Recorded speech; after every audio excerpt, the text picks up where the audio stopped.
Hello, and welcome to another episode of Cyber Shorts. I'm Roy Hadley. I am the chair of the Information Security Society for the Technology Association of Georgia, also known as TAG.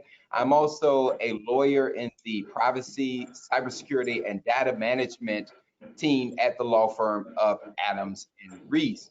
Today, we are fortunate to have one of my very good friends, but also just a phenomenal person, Tamika Puckett. Tamika is currently the Chief Risk Officer for the city of Chicago and is just doing a phenomenal job up there in the Windy City. So, Tamika, great to have you here today. Thank you for having me, Roy. Absolutely. So, Chief Risk Officer, City of Chicago, what do you do? What is that? What do you do on a daily basis? What are you responsible for? So, Roy, ultimately, what I'm responsible for is the risk management program for the city of Chicago, and not the traditional, so the traditional claims management and insurance purchasing, but responsible for the strategic and enterprise risk management of the entire organization. So I coordinate with every department to look at process improvements, look at the impacts of decisions that are made, and just try to mitigate any of our liabilities. I work very closely, obviously, with our IT department, with focus on cybersecurity risk, as well as our police department with focus on those police liability related risks. Wow, big job. So you were at the city of Atlanta during the ransomware attack in 2018. Now you're at the city in Chicago. Any difference between the two? You know, and haven't had experience working in public entities. I did not think there would be though a significant level of difference, but this city is quite different from any other public entity that I've worked for. Um, there are 35,000 employees, almost half of which are police. This is a large city. It's a very urban city. So quite the differences between here and particularly with the city of Atlanta. Wow. I bet it's a little chillier up there too. I know that first winter probably had to be. And I was told that it was a mild winter, but Oh, I was in shock. that's right. That's right. So, how did you get started in your career? I know a lot of our listeners that are just starting off in their careers are wondering kind of how did you get started that ultimately got you where you are today? I happened upon risk management mistakenly a number of years ago. I originally started in risk management working for the city of Atlanta. I did two 4 to 5 year stints with the city of Atlanta. I started off as their claims analyst. I put together the city of Atlanta subrogation program. From there, I was able and afforded the opportunity to learn all aspects of risk management and held about in my original stint, I held about 5 different positions within the department, and then left to go gain some other experience, and then received a call with an opportunity to come back and work on another area to help improve the workers' compensation program. And that's how I ended up back at the city of Atlanta. But I've been up and down the East Coast, North Carolina, DC, back to Atlanta, and now out here in the Midwest. Okay, now you've been all over the place. Favorite city? What's and you can't choose Atlanta and you can't choose Chicago. You know, I'll take those off the table for you. Okay. Anywhere else, anywhere in the world, where would you live if you had the choice? One of my favorite places, believe it or not, was living in the Raleigh-Durham, the Triangle area in North Carolina. It's a beautiful area. It has a lot to offer. It's very family oriented, slow paced, green, calm, just a good work-life balance there.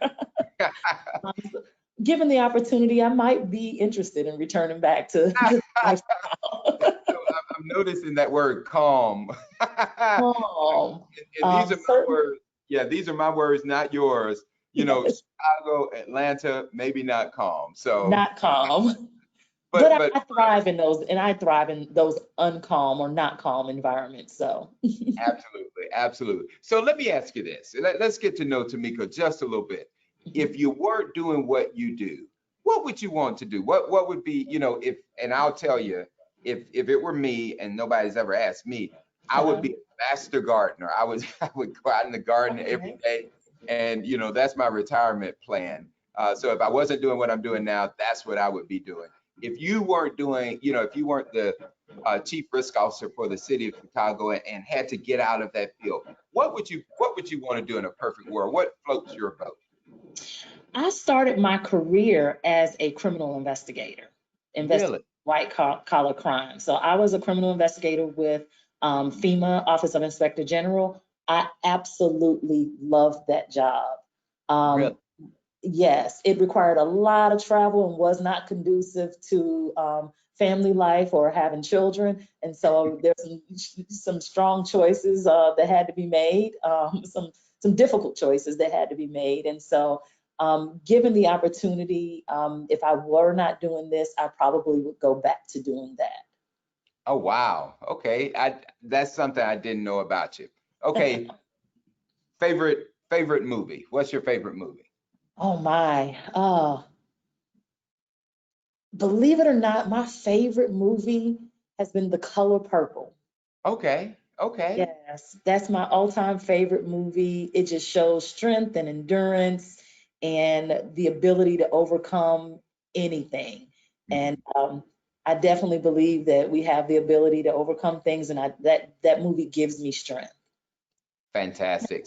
So in that, kind of vein, but not really, but in that vein, a lot of young ladies, uh, young women will be watching this. And, what words of encouragement, what words of guidance would you give to them as they're starting off their careers in technology and their careers in risk management? Kind of what the wisdom of the ages, coming from your experience, what would you tell them?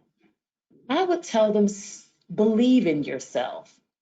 That's something that had to be instilled in me, and I was lucky to have people who believed in me and kept reminding me of who I was and how capable I was or am. Um, and believe in yourself, stay steadfast. You can do anything. It, oftentimes, as women, mothers or family wives, we often feel like we have to choose. And sometimes there's some balance that has to be maintained, but you can do what it is that you want to do. You can be successful. You can achieve all of those goals. Just believe in yourself and stay steadfast in working towards those things. Right. Great advice. And as a father of three daughters, I'm very cognizant of those words you just said, and kind of the advice to motivate young people in general, but young women and girls in particular, especially getting into what I would call those non-traditional fields and roles that women have historically not been as strong in as we all know they should be. So Yeah. great advice in that respect. All Yeah. right, comfort food. What's your go-to comfort food? You Oh. know, Mine is chocolate ice cream, by the way. But what's your go-to comfort food? Honestly, my go-to comfort food is peanut M&Ms. I love peanut M&Ms. They are they calm me. Um, Okay. they're a stress reliever, and they just taste good. I love them. So Coke or Pepsi? Now, before you answer that, you're probably in Pepsi country right now. You left Coke country when you were in Atlanta. What Coke or Pepsi? Coke. I'm an AT alien. I love my Coke. There you go. All right. So shifting back to kind of your role as chief risk officer, if there was one thing that kept you up at night, what would that one thing be? The one thing that keeps me up at night is always the unknown of what happens, what potentially could happen tomorrow. Mhm. And we're kind of living some of that out now. I mean, I was in Atlanta, we had the ransomware attack, which shut the city down. Right. Um, Here, since I've been here, I thought my biggest challenge was going to be the police liability work. Right. There's a lot of liability issues and stuff associated with the police here. However, I never saw it coming. Pandemic. I mean, it's one of those high risk, low likelihood situations. Right. And so they typically, we have a Department of Public Health. It was definitely on their radar. I actually met with them maybe a month before, maybe a month or two before the pandemic really hit the United States. Right. So thank God it was definitely on their radar, and we were very prepared. Right. We have, some of the best people in the country working on our team. But just the likelihood of what might come next. Living in Chicago, we currently have, COVID, we've had the civil unrest. We have a lot of gun violence happening right now. And Right. so just constantly trying to look ahead to see what might be next so that we can be more prepared to respond as opposed to constantly reacting. That's what my goal has been in coming to Chicago, is to help prepare the city to be more proactive in thinking about those risky areas of concern, and even those that are high or even low likelihood, high risk. Right. And I know, this whole COVID thing, for people like me anyway, was, that low probability occurrence that, you thought about. And I know from a cybersecurity standpoint, with people working at home and those Yes. sorts of things, that presents a lot of risk. Now, for you, has that been a challenge from a risk management standpoint? City of Chicago employees working from home, kind of Yes. how have you had to adapt to that?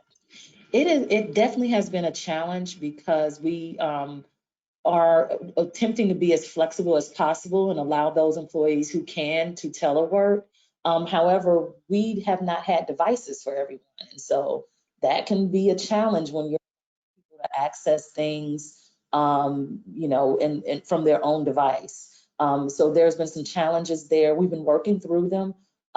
We've been looking at some additional ways to monitor productivity while people are working from home to make sure that we are staying productive, while we go through these uncertain times. So yeah, a couple of things that have been, a challenge in this whole telework, this new world that we're in. Right. And, and again, my words, not yours. It doesn't seem like it's going to get any better anytime soon. I know, It doesn't. kids are, starting to talk about going back to school, and Yeah. that presents its challenges, with buses and, Yes. commuting and getting them there, and all sorts of challenges. So, Absolutely. so we're getting towards the end of the cyber shorts. We try to keep it short here, but Sure. who, if you had to say who or whom, one or two people that have been most instrumental in your life, your career development, and why?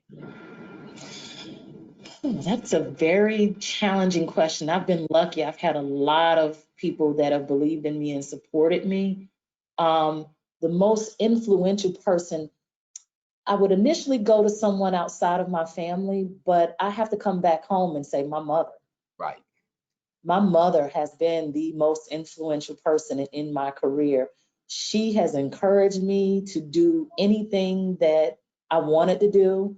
When I told her I was moving, I'm the oldest and very close to my mom. When I told her I was moving, when I first moved to DC, the DC area, she was okay. I came back and had been back for a little while.